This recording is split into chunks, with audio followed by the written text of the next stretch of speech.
In this video, I'm going to explain the expectancy theory of motivation and its connection with the Pathgoal theory of leadership. I have already made a video on the Pathgoal theory of leadership in which I mention that expectancy theory of motivation is the foundation on which the Pathgoal theory of leadership is built. That is the reason I'm going over this theory of motivation so that you can understand and appreciate the Pathgoal theory better. The Pathgoal theory of leadership is a complex theory.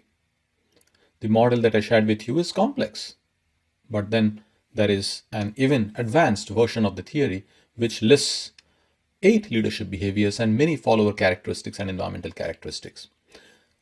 In other words, the theory can become a little bit too complex for us to understand and appreciate, which is why it is important that we understand the foundational motivational theory based on which the Pathgoal theory is built. So, what motivates people? According to the expectancy theory of motivation, it is related to your thoughts. Your thoughts influence how motivated you will be. Before I explain that, let me start with a question. What do you think is the best sign that somebody is motivated? You can pause the video here, think about it, and then replay the video once you have some answer to this question. If you said that it is effort, then you are absolutely right. If somebody is putting in a lot of effort, if somebody is working very hard, that is a clear sign that this person is motivated. When somebody is working hard, we know that this person is motivated. We may not know why this person is motivated, but we know that this person is motivated. To answer the why question, what expectancy theory is telling us is that it is because the person wants to attain some performance goals. In an organization, for instance, you may be working very hard. And why are you working hard? Because you want to achieve the performance goals that have been set for you by your boss, for instance. Whatever those goals are. If you are a salesman, it could be selling certain number of units this month. If you are a manufacturing manager, it could be producing certain number of units or maybe reducing costs. But this is not just about motivation in organizations, even in our personal lives. We work hard because we want to accomplish some performance target. That is the basic premise. For example, you may be working very hard in the gym and you go to the gym on a daily basis, work really hard there. Why are you doing it?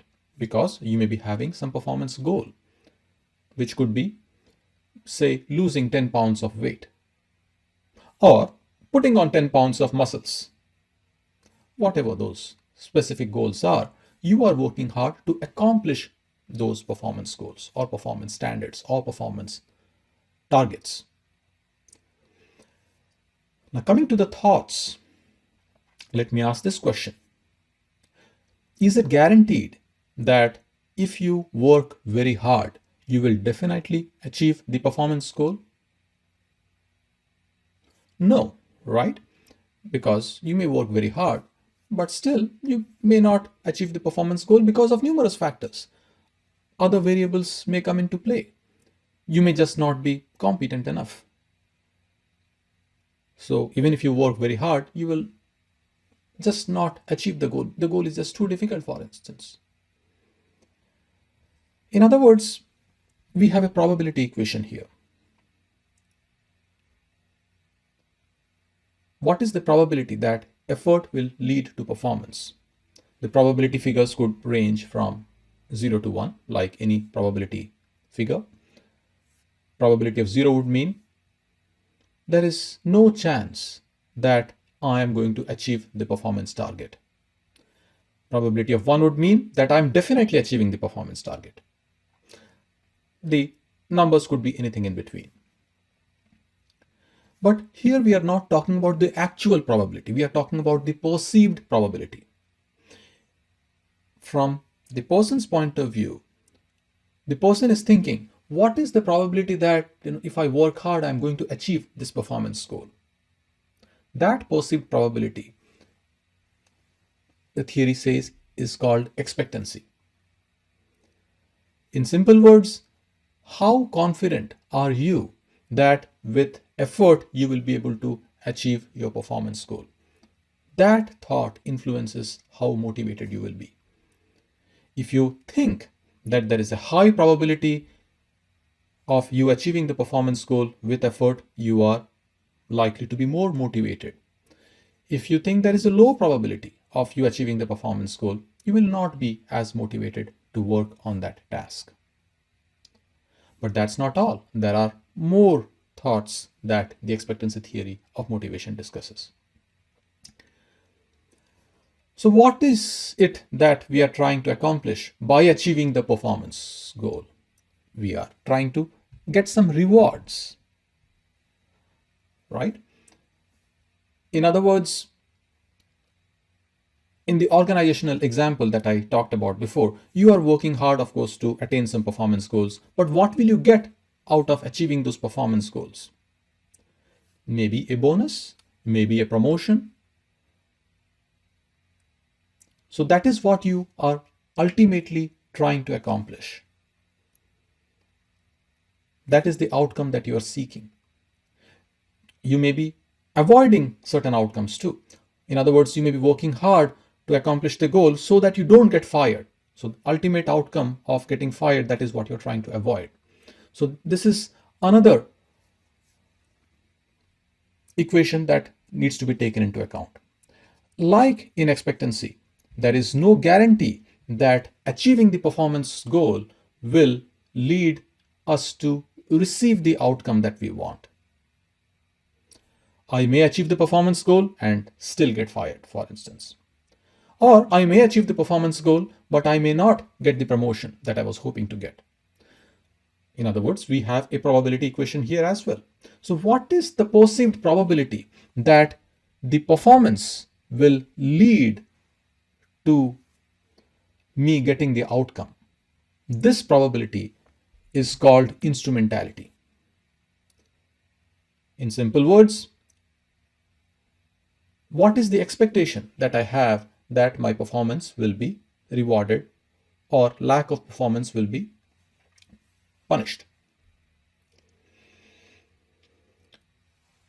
If I believe that there is a high probability that my performance will be rewarded, I'm going to be more motivated to work hard.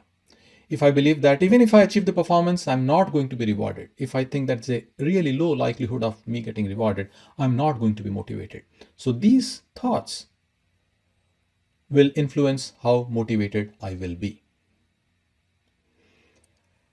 The last part of the expectancy theory of motivation talks about how much I value that outcome or how much do I hate that outcome.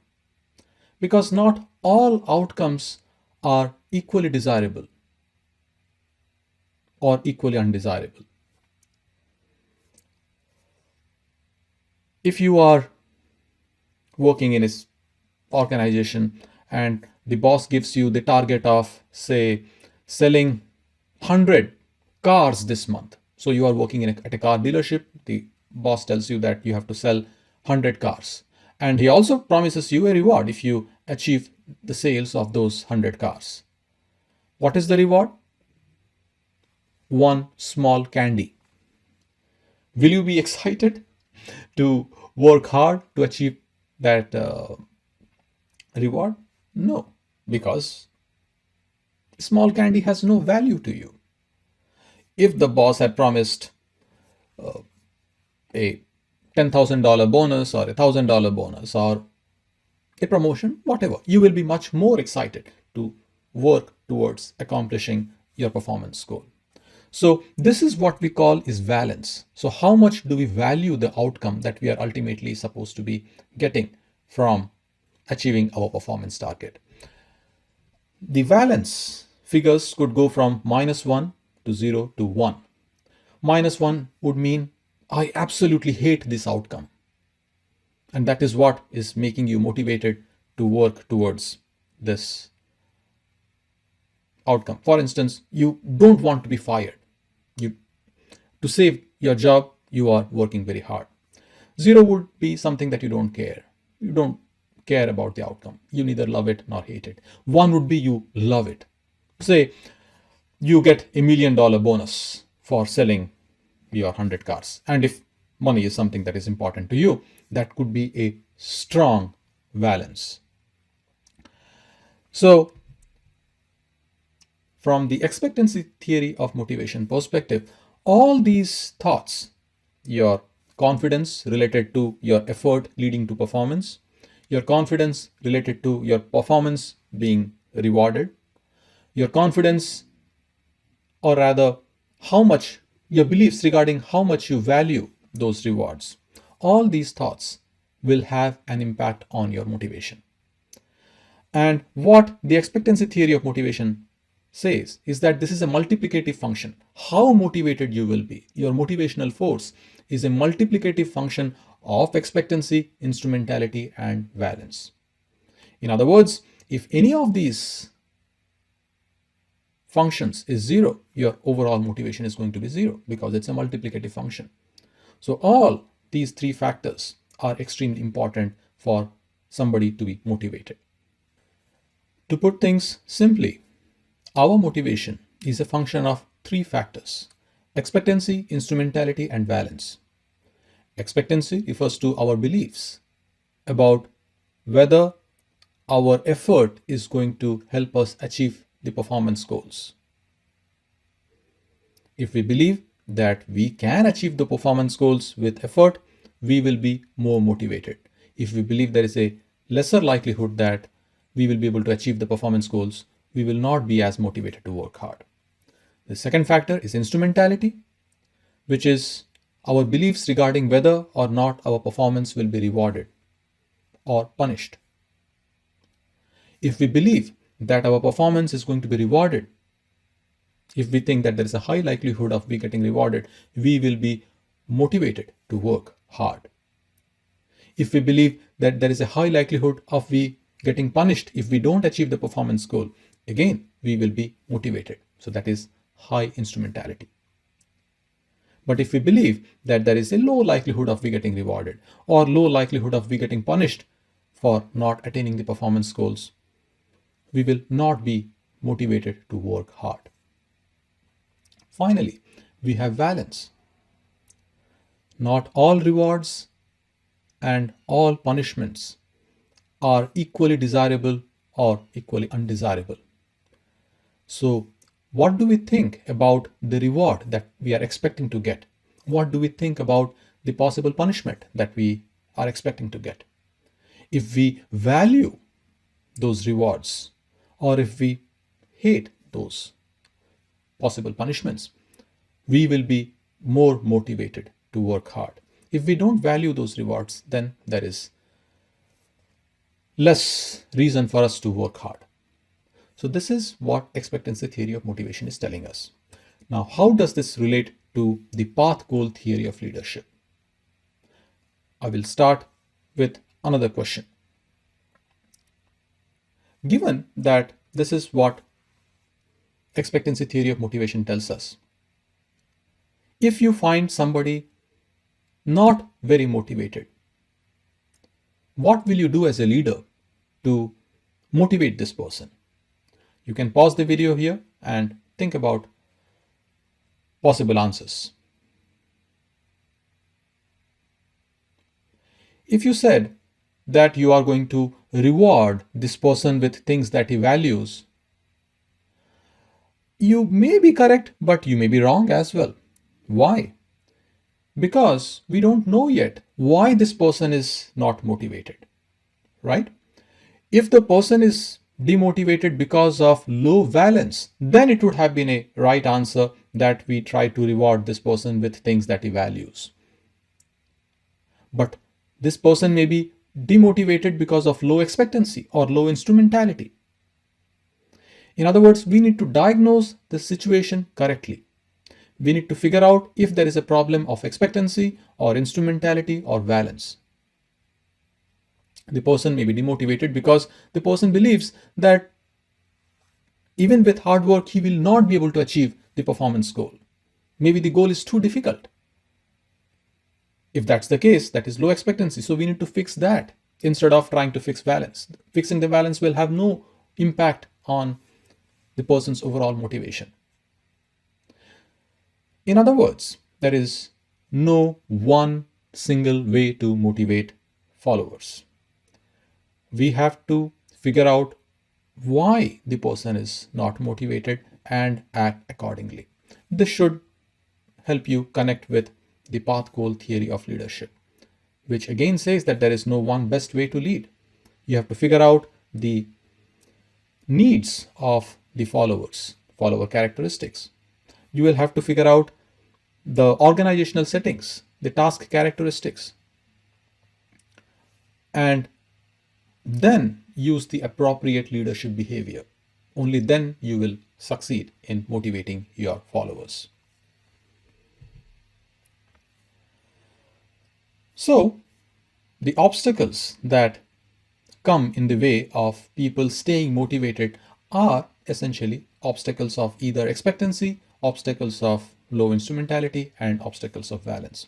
So these are the primary obstacles that the leader is responsible for removing out of the way, and that is what is going to help ensure that the followers or the subordinates will stay motivated.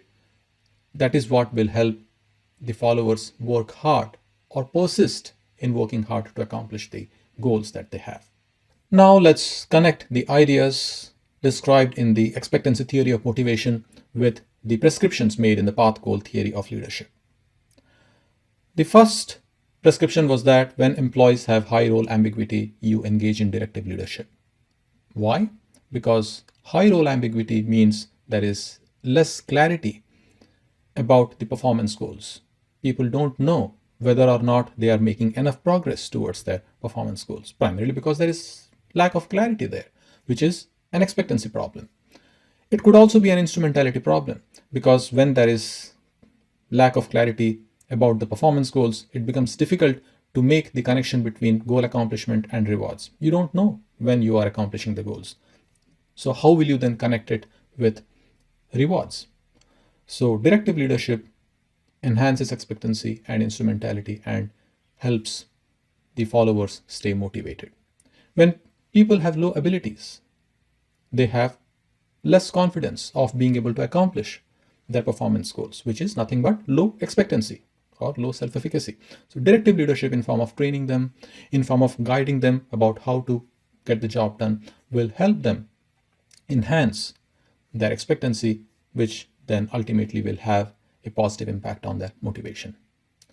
When people have external locus of control, they believe that they don't control anything in life. And it's often difficult to change this perception. But because they seek control from outside, directive leadership helps. Even if they are not themselves controlling the outcomes in their life, because they are more attuned to being controlled by others, directive leadership in form of giving them specific jobs, specific goals, and then connecting it with different rewards helps them stay motivated towards working towards those goals. When tasks are boring and repetitive, you engage in supportive leadership. Why? Because when tasks are boring and repetitive, you don't see any value of working hard. Supportive leadership can help you see some value in that work. When tasks are stressful, again, you engage in supportive leadership. Why? Because when you are stressed, your capacity to accomplish the performance goals has been reduced. Support in form of any resources, also emotional support, then can enhance the person's confidence of being able to accomplish the performance goals. So it enhances expectancy that you can accomplish the performance goals. When employees have high abilities and when they have high internal locus of control, they have high expectancy. They are confident that they can accomplish the performance goals. But high expectancy also needs to be balanced with high instrumentality and high valence.